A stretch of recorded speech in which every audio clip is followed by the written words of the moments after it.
to the Golden Hour. I am Golden Duffy, your host, and I'm really excited about this show today. I really am. I have a returning guest, and this woman, not only in what she has created in her life, but what she is bringing to others, how she is sharing this with others, and how she's inspiring the world that we live in to wake up to your own ability to create incredible transformations, to become more, to expand and grow. So I have with me today Candice Mitchell. She has combined her life journey, spiritual gifts, bachelor's of science in psychology, master of science in mental health counseling, and recovery from trauma and abuse to navigate her way back home to herself. The journey has been difficult, but well worth it for her. And now she is determined to spread what she knows in order to support others in their own life journeys and return to authentic living. One of my favorite things. Welcome, Candy. Hi. I'm so Good happy morning. you're back. I'm so happy you're back. Thank you. The last time I had you on, I just felt like you were going to be back on because, when we have conversations with people, you and I have connected in a really deep way, and there's been a lot of synchronicities in our spiritual development and our mental development. So we kind of speak the same language. But when I see someone like you who's doing so much to inspire others, it just makes me want to have you back on the show. So welcome. Well, thank you. And today we're talking about your incredible transformation. And so I did share the before and after on our little thumbnail so that people can see how you literally look like a different person, like you have aligned with a different identity. And I know for people who are trying to lose weight, who are trying to lose physical weight, a lot of times it can be challenging because you have to become someone new. So let's just first talk about, maybe the weight gain and how you came to embody this energy of, density in this physical experience and kind of how that all came to be. Well, when you said the identity, I shifted my identity, you gave me goosebumps because that's exactly, you hit the nail on the head. You have to, or you will continually slide back to that heavier identity, right? Yes. So through childhood, all the experiences that I had, multiple traumatic experiences, I developed an identity of being a victim and powerless and helpless and having to earn love, which was the people pleasing stuff. Right. And it just carried forward into my adulthood. And the only way that I knew to love myself and express freedom of choice was through food. So diets felt like I wasn't even loving myself anymore. Interesting. Yes. Like you're doing something bad against yourself. I never thought of that. Never thought of that. Yeah, like and if I got a pint of ice cream, the good high quality, high fat one, then I was treating myself. And I was treating myself well because I had the freedom to do this. Nobody could stop me. Yes. I think my inner child was rebellious. Yes. But how many children grow up with the reward of ice cream? It's a social programming to be rewarded with sweet treats, with sugar, right? Well, that's funny you say that. I had a fat grandma who actually, when one of the traumas happened, where I was physically injured, she gave me ice cream to get me to stop crying and to get the swelling off of my face. Yeah. Before my dad came home and saw. Yeah. Yeah. Because nobody wants a child crying. Do whatever you can to get that child to stop crying, which teaches us to shut down our emotional field and to put food in place of it. Right. Wow. Yes. Wow. So when did the weight gain kind of start? I would say the weight gain really started around my awareness. So my mom is a very small, petite woman. Okay. And when I was in 10th grade, I didn't think I was heavy. I thought I was normal. I felt fine. And we went to a carnival where they had to guess your weight or you win a prize if they're wrong. And I was like, oh, sweet. Because everybody thought I weighed less than I did. So I took the challenge and then I got on the scale and I weighed 165 at 5'6". And I'm fairly big boned. Yep. And my mom called me a cow. And that was the first time that I felt an awareness that something was wrong with my body that way. And Wow. then within the next 2 years, I was almost 200 pounds when I graduated high school. So was that a mom fulfilling prophecy, would you say? I would say yes, because Yeah. I felt like she disapproved of this, and she disapproved of almost everything that I did, anyways, or didn't do. Yeah. So it was just one more thing for me to struggle with. Yes. And it just carried forward into adulthood. And I, over the years, I found out that the jokes that I made about stuff were really like a maladaptive coping. So I Hmm. used to joke that I could find any food for any mood. If I was angry, I could have potato chips. And if I was sad, I could have ice cream or chocolate. And like I used to joke about that. But Wow. there's no joke. That's No, how I express my emotions because I didn't express my emotions. exactly. Exactly. Wow, that is really interesting. So, so then over the years, it just kind of progressed. Absolutely, it did progress. And when I met my ex, he seemed better than my mom, and he was the kind of love that I recognized as love, right? Not healthy, but that's where I was. I was in alignment with that. Right. And we were eating partners, and he was well over 300 pounds when I met him. And Okay. we became eating partners, and I shot up from a size women's 16 to a size 22, like within the first year, Wow. which is a lot of weight. And what consciously was going on for you, or were you just really unconscious about it? You were like, we're just fat and happy and it doesn't matter. Yep, fat and happy, doesn't matter, consciously tuning it out, disconnected from my physical experience, living mostly in my head. Yeah. Did you feel happy? Do you think you were happy? I would say yes, I told myself that I was happy. Yeah. There were moments when I had extreme dread and I had panic attacks because Oh, I was afraid I had made a mistake. ah. But So I then, didn't want people to know that I had panic attacks and I was weird like that. So I just kept it to myself. right, just kept eating away, right? Just, Yes. wow. Yes. And then, like throughout the course of this journey, were there moments where you were like, okay, I need to lose weight, or was there any consciousness around your health, or anything like that? Or are you just kind of riding the train of this is who I am, and this is the way it's going to be? So along the journey, I say my peak weight was 350 pounds, but I don't truly know what it was. That was as high as the scale went. And Wow. I topped it out. And I was wearing a size 32 pants Okay. and a size 5X shirt. Wow. And at that time, my doctor wanted to do some blood work to check what he called my true age for my body, my inflammation level. I Wow. can't remember exactly what it's called, or I would say it. Yeah. And when the results came back, and I was like maybe 40 when he did this, he told me, your body inside is the age of a 65-year-old. And if you don't do something about your weight, you're going to die soon or have a terrible quality of life in your last years. And what did that do? Did that wake you up? Oh, that scared me. Yeah. Then I joined Hmm. the gym and I noticed a cycle happening of I would lose 20 pounds and I would gain it back. And I would lose 20 pounds and I would gain it back. And then I started getting real with myself and I was like, what is my payoff for being heavy? Yeah. What am I getting out of this? Because there's something that I feel I need that Hmm. I'm having a hard time letting go of it. Hmm. And that's when I realized I felt safer, heavier, because I was no longer victimized. People largely ignored me. I was very numb. I had a huge personal space bubble.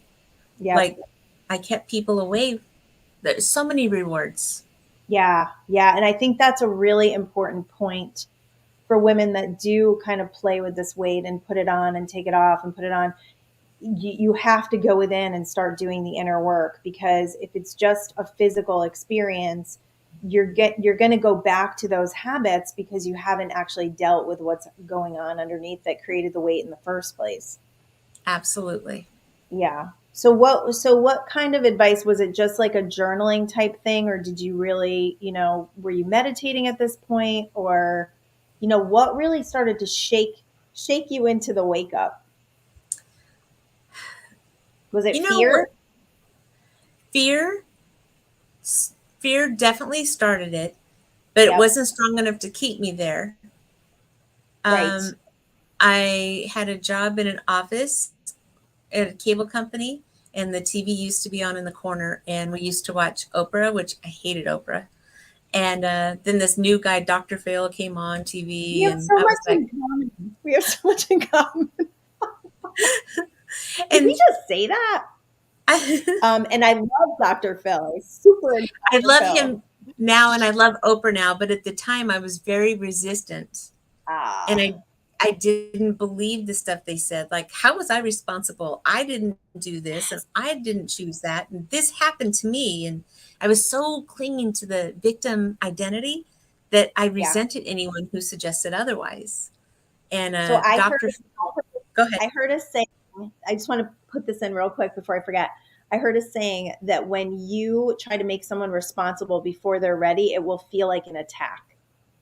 So that's That's what how you I were felt. going through, feeling attacked. Interesting. Okay, go And on. I'm sorry. I saw an episode on Dr. Phil saying that he could prove that fat people chose to be fat. And he wasn't talking about just fat. He was talking about obese and morbidly obese. And I was Yep. like, oh, really? Like, I remember I was even being snarky to the TV. And he said, if you're at your desk right now, I want you to open your drawer and tell me how many candy bars are in there. And I was like, uh-oh. Yeah, you I got opened the me. drawer and I had 6 candy bars in there. And he said, "So tell me you're living your authentic life." Now I'm paraphrasing. Yeah, yeah, yeah, of Instead of course. having a party in your mouth to substitute for living. And I was Yep. like, "Oh, he got me good."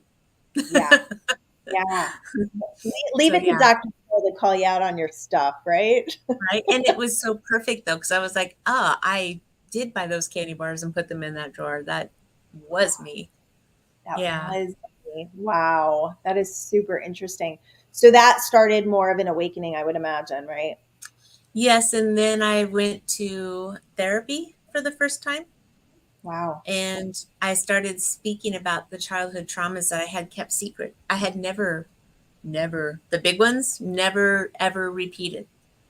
Wow. So once I started speaking my truth, I started feeling less stifled, and I Heavy, started heavy. feeling, yeah, I Yeah, started feeling more empowered that I have the right to tell this story and right. it's my life, and who cares what people think.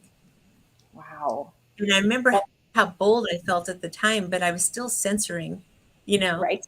Of course. I was not like I am now. Not holding back on anything now, right? Oh, wow. So what started to happen, the dynamic, because I'm sure that this happens for people between you and your husband as you're awakening and starting to lose weight and change yourself, because a lot of times those people that we do this stuff with are not going to be okay with that. Well, he wasn't okay with it, and Mhm. he would do stuff or up the ante and have temper displays to coerce me back to my place. And Mhm. I would say most of the time it worked, but then when I would be away from him, I would be more authentic. And Right. so I kind of lived a duality. I lived one person when I was with him. I was who he needed and wanted me to be. And then away from him, I was learning to be more myself. Wow. And how many of us do that? How many of us shape ourselves Yes. into whoever that is we're spending time with because we want to be accepted, we want to be loved, we want to be okay, right? Wow. Right. Wow. And when I said for better or for worse and till death do us part, I meant it. And so Yep. I was doing the things that I felt obligated to do. Key Right. words. I wasn't truly No. authentically loving doing these things. I feel like obligation is, we could put that right in the basket with one of the heaviest energies. Obligation and guilt, two of the Yes. heaviest energies that we live because we grow up in the idea that we have to do things to please other people or else we'll get in trouble. And that just sets us up for a life path where we're just constantly doing for others and completely ignoring our own self our own self-awareness or our own well-being. Yeah, there's so many ways that as children we learn that, tell Aunt Yeah. Matilda, thank you for that sweater. Don't you hurt her feelings and say it's ugly. You go put that sweater on. Like, I don't want Yeah. to accept gifts that are not for me. If you don't know me well enough to know, then just give me a hug and call that the gift because I like hugs. Exactly. Or sharing. Like I've completely exposed the suck of sharing, like we're forced to share. You give them your toy because they're more important than you are. And it just doesn't even make any sense. And, it's not about kindness. It's about obligation, right? And it teaches poor boundaries. Like, Yeah, we have the right to have a boundary of saying no, thank you. absolutely. Absolutely. Without But unapologetically, that's not I what always say. we're taught. No, it is not. Yes. All right. Yes. So now you're losing some weight. You're formulating some awareness around your own self. How does this play out?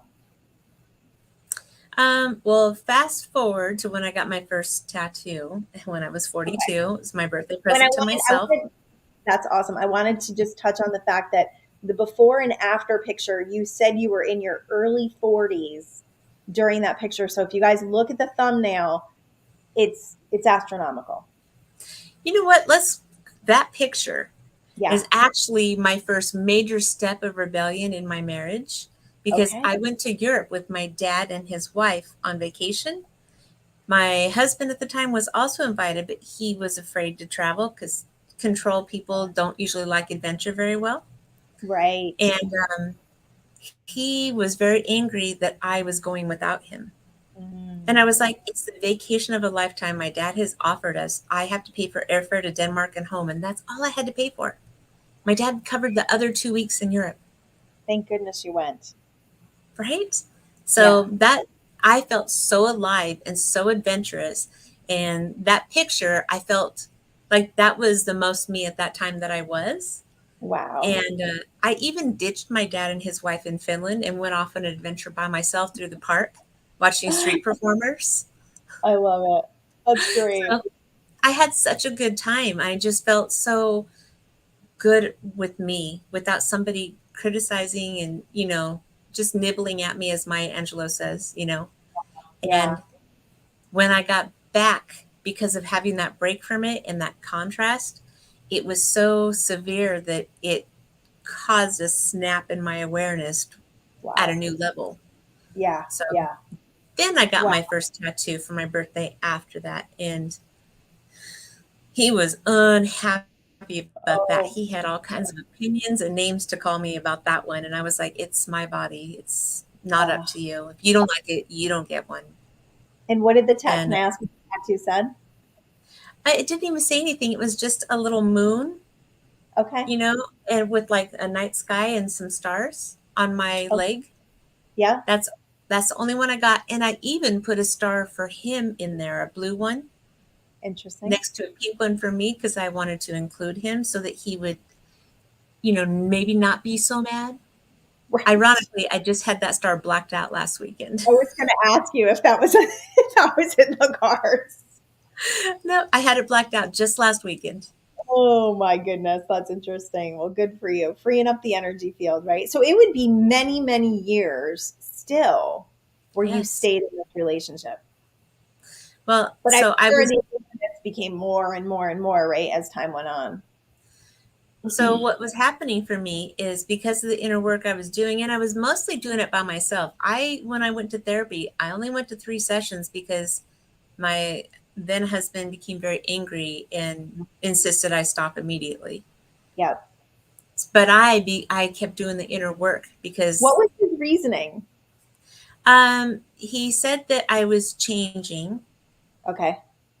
and he didn't like the way that I was changing, and he felt like my therapist was going to cause a divorce in our, you know, Your therapist was going to cause the divorce. yes, See, and that's like, a wow. huge And red flag in hindsight. did you But I believe mean, it? Did you believe that? I did believe it because I felt really good at therapy, and my therapist was so good.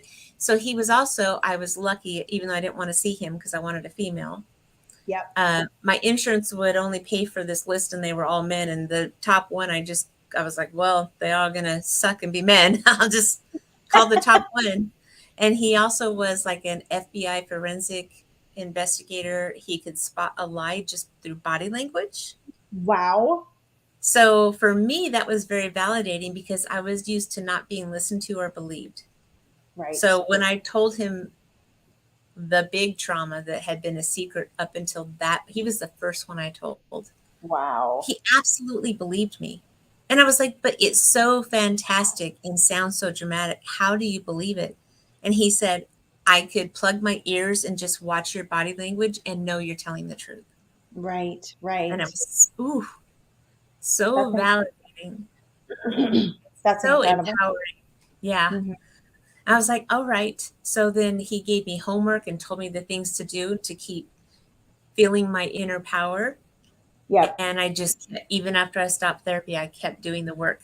And it just Wow. kept leading me to another step, to another step, to another step. And at this point, you guys are probably growing apart, and things are probably getting worse, I would imagine, because of that, the threat of that. Yes. Yeah. Yes. And Wow. yeah. And I opened a secret bank account because my job at the time, I got tips and I was putting my tips in there so that I could afford to move out because I was planning on leaving him. And yeah, I ended up Wow. not leaving him and telling him I had the secret account. Oh And no. well, I What? told him I wanted a divorce. And this Okay. was like a year after the therapy stopped. I told him I wanted a divorce. And I told him I had a secret account, that I had enough money to move out, get an apartment, and I found a place I could afford. Like, he knew I was serious by the Yeah. things I had told him. Right. And then his initial response was to tell me his marriage was fine and that Okay. I had the problem. Are we in the same marriage? I don't All know. right. I just said, okay. I didn't argue, which Yeah. shocked him because I was always down for a fight before, but I was done Uh-huh. fighting. Yep. So he said, well, what about marriage counseling? And I said, if you will do the legwork and find a therapist and you will set it up and do the paperwork, I will go. But I'm tired of doing everything in this marriage. Right. Well, Right. that just was a band-aid for a little while Sure. Sure. because we eventually went backwards. And in the meantime, I'm still doing the work and my identity is shifting. And, the identity is based in your core beliefs, which impact your emotions, no thoughts, which Yep. impact your emotions, which your behaviors, which your outcome. So I was working at a deep level inner work and I was changing that. So my beliefs were changing and my thoughts were changing and my emotions were changing and my outcomes were changing. And he could see I wasn't fighting with him and I wasn't tolerating the behavior the way I was. And when he would be angry, I would leave instead of jump through the hoops to try to appease him. And Right. those were the first layers of me starting to feel empowered. And looking Well, back, they were small but necessary. Well, isn't it interesting that as you're talking about this fighting, how fighting and engaging with someone can actually be a form of powerlessness because you are constantly being pulled into drama where you feel like you need to defend yourself. So it keeps you in a low vibration. When you stop fighting, you're actually stopping that drop in vibration, and they no longer have any control over you. I used So to did tell you myself get I was worse? Teflon. Yeah. Did he get worse? I would imagine because, like, you Yeah, know, he got worse. he would get, yeah, I would Yeah. imagine. I would imagine. Wow. So, in working in the inner work, if we're talking about like heavy, dense energy and the activities that support the heavy, dense energy, would you say that you started changing your thoughts first or you started changing your activities first? Or was it My kind of a thoughts, your my thought? thoughts first, Interesting. because most Because of it it just, was on an emotional level. And I yep. had all these thoughts around what I had to do for safety purposes. Mhm. So when I started using positive mantras and I am safe, I am Teflon, no one hurts me without my agreement, Oh, right? I'm not powerless unless I agree. I I started love that. using those kind of positive affirmations. which helps interrupt the thoughts and helps retrain your brain. And Yep. then the emotions change. Right. Right, because you Yeah. don't have, and that's what I love teaching is if you don't have the thoughts that are driving the emotion, because you start with a thought, right? And the thought is what triggers the emotion. And that's why they say, this is an interesting thing that I came across not too long ago. So the idea is 16 seconds for a thought, and then another thought is going to join it. And once you get to 68 seconds, that's when you have momentum. At 68 seconds, I don't know how they know this, that's when emotion is evoked. When emotion is evoked, that's when the energy field really starts moving, and then you start to see physical evidence. So I kind of love the timeline because you can look at it and be like, okay, how long have I been in this thought pattern? And what am I Right. feeling now from it, right? So good. Yes. So So good. eventually I became aware that fear was deeply rooted in my helplessness core belief. Right. And I just got really just tired of fighting fear all the time and of letting fear rule my decision making process. Yep. So I decided when I got down to 242 pounds to go skydiving, tandem skydiving, because if I Wow. can jump out of an airplane at 3 miles up and fall to the ground and survive that, these little things such as an adult having a temper outburst is way less scary. I've never heard of someone doing something extremely scary to get rid of fear. That's what I did, and it worked. It, my panic attacks almost stopped after I did that. Wow. So everybody should just jump out of a plane. I wouldn't say that because exposure therapy works really well for me because I am very stubborn and logical. So if Mhm. I can logic myself to a belief, Yep. then I can stubbornly hold on to that and I can make that exposure therapy work for me. I love So that. I am lucky that that is how my mind works. What kind of, yeah, and what kind of avenue do you work with on clients who are not so logically based, but more emotionally based? Well, I tell them my stories like the one I just told you because they're like, wow. And I'm like, so if I can do that, Mhm. don't you think that you could go to a karaoke bar and sing one song? Yes. Or at least just hold the microphone and hum and let people look at you and giggle with you. Right. Like Right. just a small risk to let you know that afterwards you're fine. And You're once you okay. do that discomfort and you come out on the other side and you can celebrate it, you've created a new neural pathway neuron in your brain to where that old habit is less Yeah. powerful. It's not going to autopilot as easily. Easily. Interesting. And you might be So, more aware of it because of that.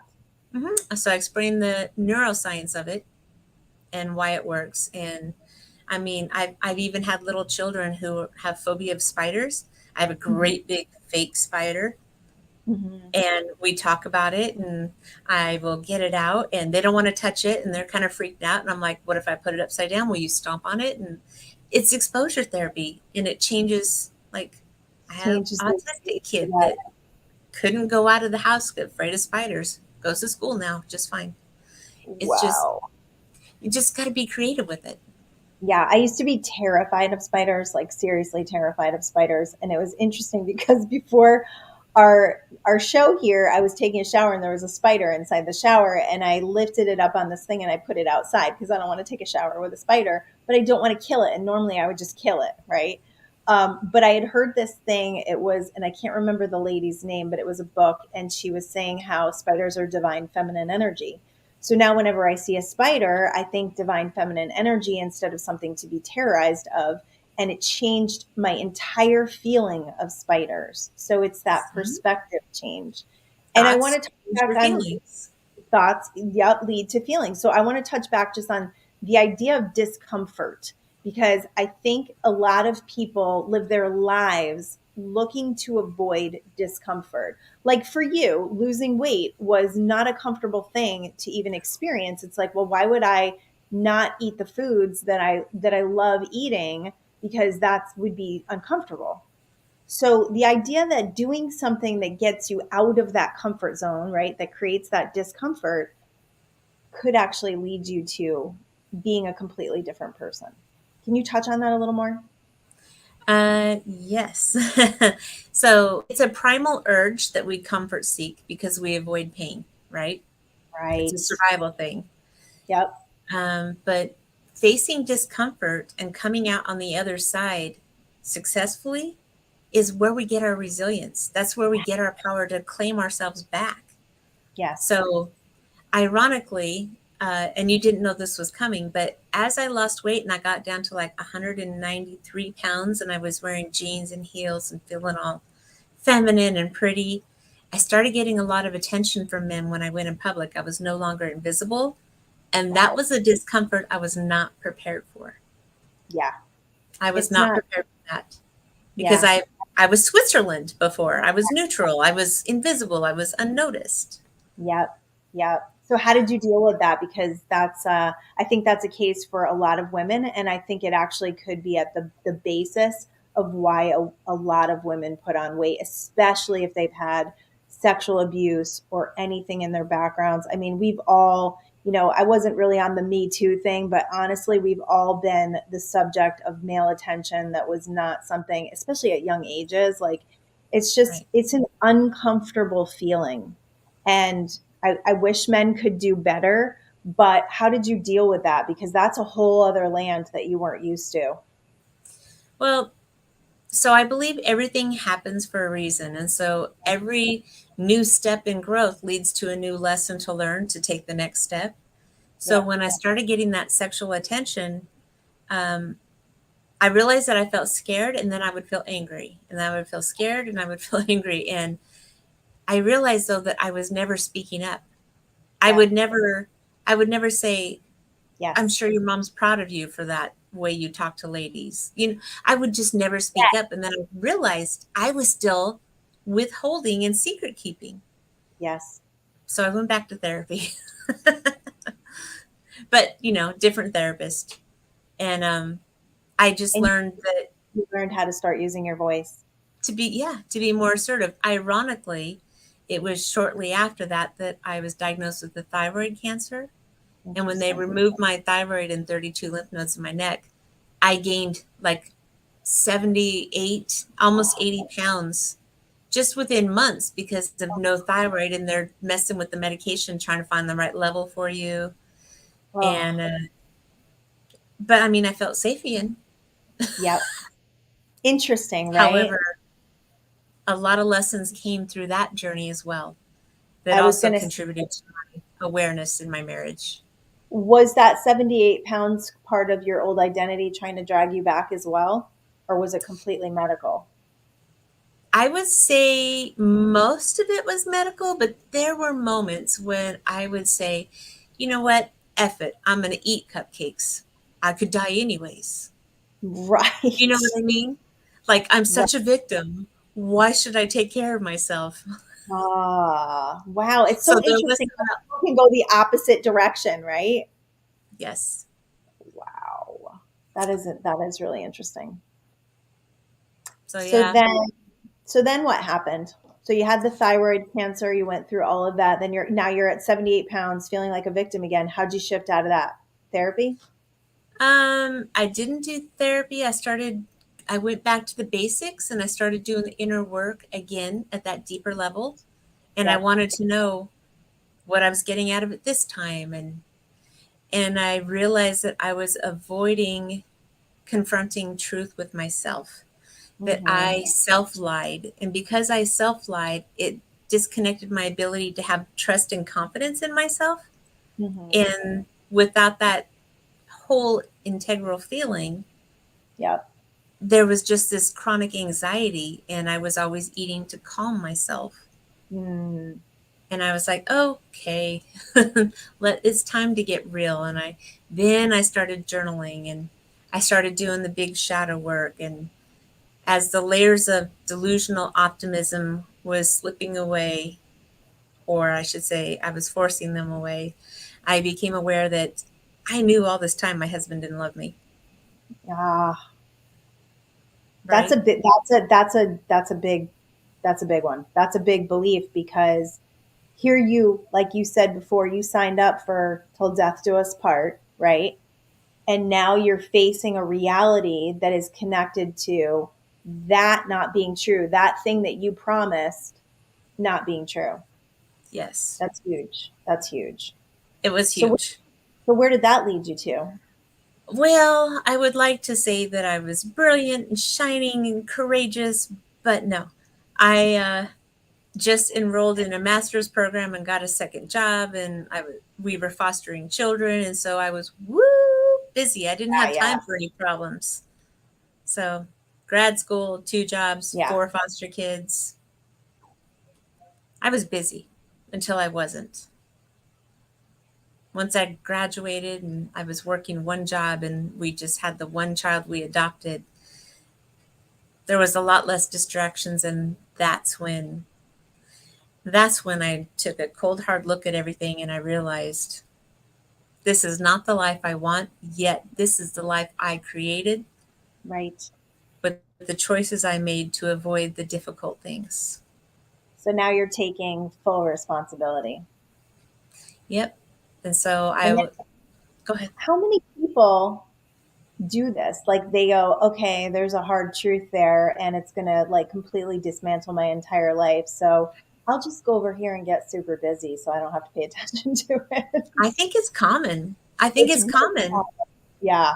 And I because think it that's why a lot really, of people find themselves at the end of, their kids go out of the house and they're empty nested and then they look at each other and they're like, what are you doing here? I don't know what to do with you because they've been so distracted the whole time that they haven't paid attention to the most important relationship. And that's why a lot of marriages end at that point. yeah, I would agree with that. Yeah. Yeah. Yeah.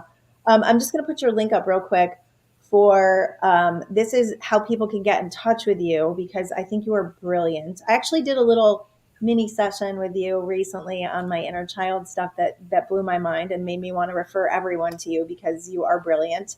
And I just love the way you don't like put it off to somebody else. Like it's not on your therapist or it's not on your husband to fix things. It's like, okay, I'm going to take personal responsibility for this. And that is the only way we can be powerful, by the way. And you Mhm. you sit down and you do the hard work, the deep inner work, and it doesn't matter how many years it took you because this life is a journey and it's we're progressing. And I always say everything's destiny. Like everything happened the way it was supposed to happen in the time it happened, and you're Yes. here now and you're here to inspire and help other people through this really dense heavy energy that you are showing people can be lightened and you can create freedom. Absolute freedom. Yeah, Like, absolute. I had a new awareness just 2 weekends ago about Okay. the freedom. I had purged my house and packed things up because I was going to move. Okay. And during the packing and purging process, I realized I had so much stuff that was not mine.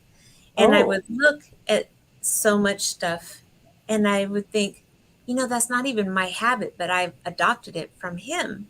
Hmm. So it was just, and I was like, I'm free to let that go. And I looked around at my decorating style and I was like, that was also for approval. So Ah, yeah, I'm just like, so I don't know that I'm going to move. Now that I've completed the packing and purging, I think I'm going to move back into my home differently and make it interesting. like my sanctuary, like Mm. my home. So So, this is your first home from leaving your marriage, correct? oh, it's still the same home we were married and lived in together. He moved out. I see. So there's a whole bunch of energy in there and memories in there and stuff. Yeah. Wow. So now you're purging, you're redecorating.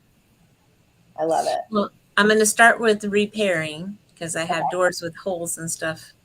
I'm going to Oh, that's replace. important. Yeah. Yeah. That And then I'm going to repaint and get rid of his preferred colors. And I'm going to have some fresh, vibrant colors that I prefer. and just going to go from there. I'm going to have some quirky, whimsical furniture that I match love. me. Yes, so just changing the entire energy field of what's around you. Do you love that house? Um, I don't love the house, Mm-hmm. but I do like it a lot. And I think when I'm done letting it be my space, I think You I will. will love it. I like that. That's great. That's I beautiful. found the house when we bought it, and I'm the one that made it happen. And And I now you mean, can take it back. exactly. I love that. All right, so let's just touch on. So, what was the big wake up experience? Like when you really finally said, you know what, this is over, and then explain how the trajectory of your weight loss coincided with the ending of the relationship. Well, as I got rid of the fake optimism, the delusional thinking, the it's a maladaptive coping that got me through my childhood, and I am an optimist at heart because of that. Yeah, yeah, So, not to take away from it. At some point though, there has to be a real conversation about what's working and what's not working. right. So, at the point that I realized I was the loneliest I've ever felt in my life in this marriage, Oh boy. and I explained that to him, and I wanted him to do better because I was still willing to have this be the till death Sure. do us part, you know. Yep. But he did not do better.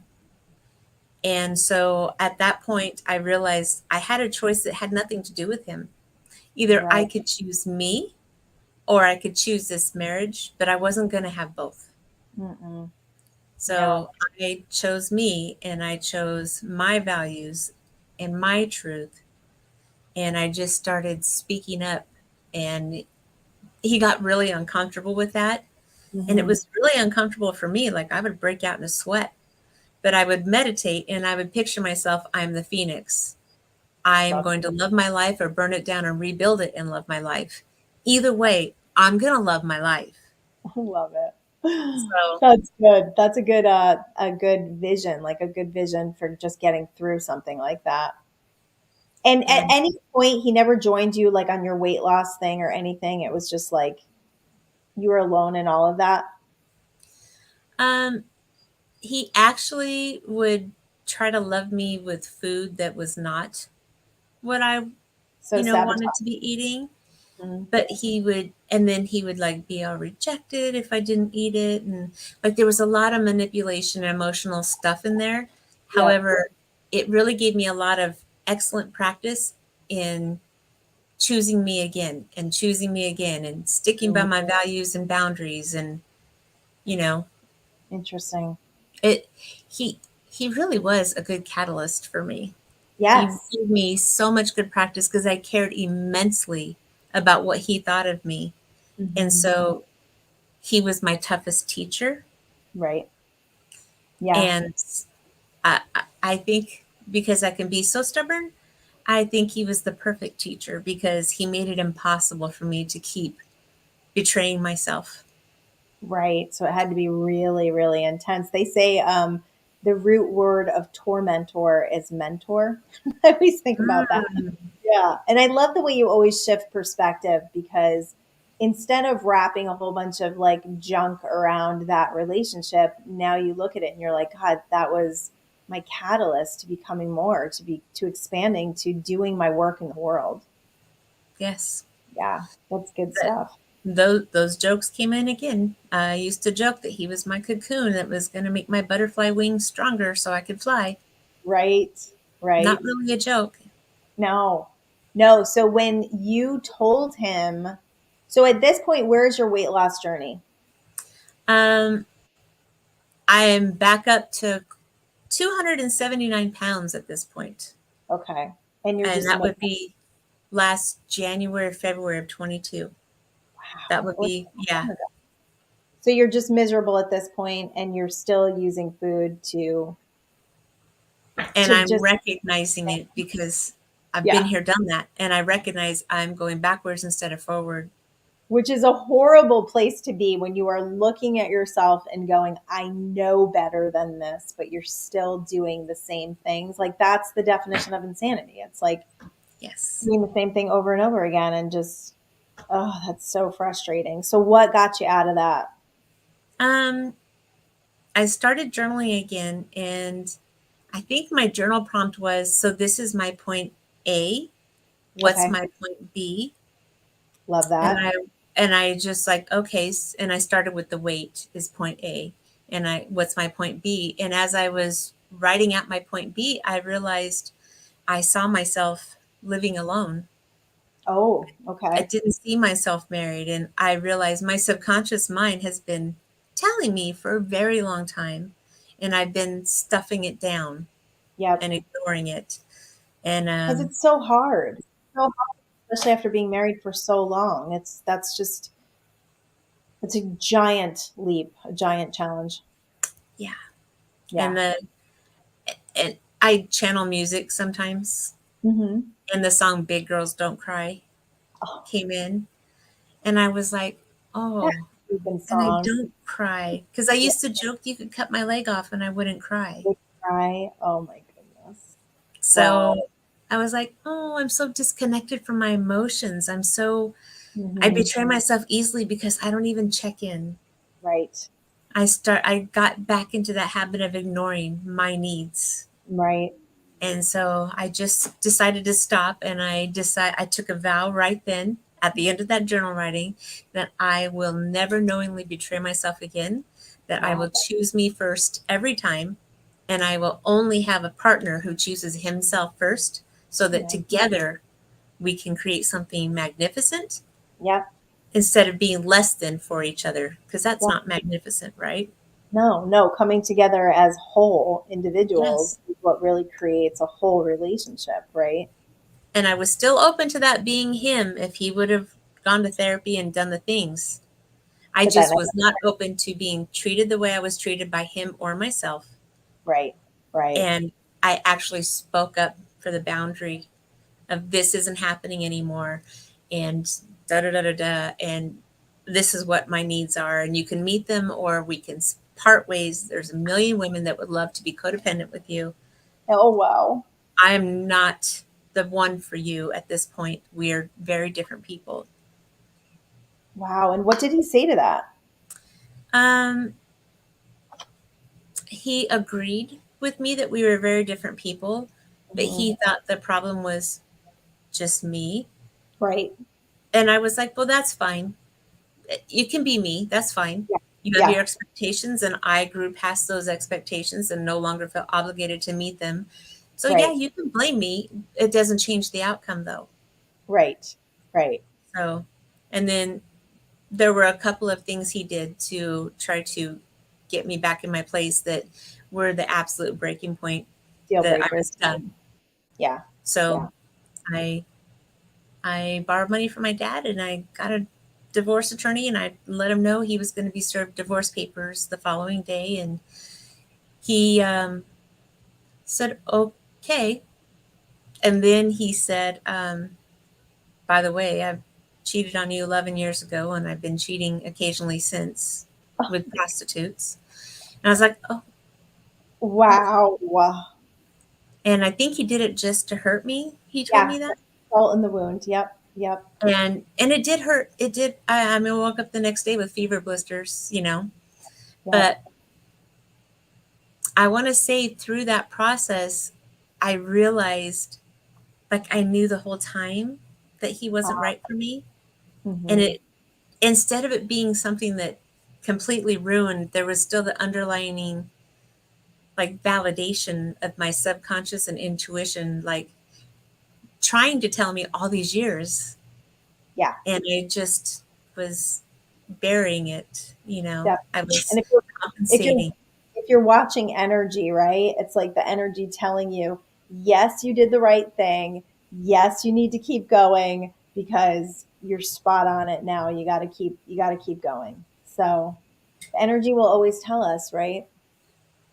Yeah. Yeah. And the next day he came in and he was crying and he said, how did we get here? I don't want this. And Mm. I said, "Well, I will tell you we got here because I allowed you to treat me badly and I treated myself poorly for too many years Yep. and you've grown accustomed to it. And I think you do want this based on your behavior choices for the last 11 years." Obviously, right? And not coming to the table and helping to work on it, you know? But even in all that, you took responsibility, which is amazing. Like, I Well, allowed this. I will not give my power away by blaming anybody. That does Mhm. not cause growth. That Nope. allows complacency and I will no longer do that to myself. Yep. I totally And, agree with that. I think blame is when you blame people, you miss the lesson and when you blame people, you give your power to create change away. The away. only way you can create change is take a hard look and realize where your responsibility is. Yep. And then that's the place where you can make something different happen.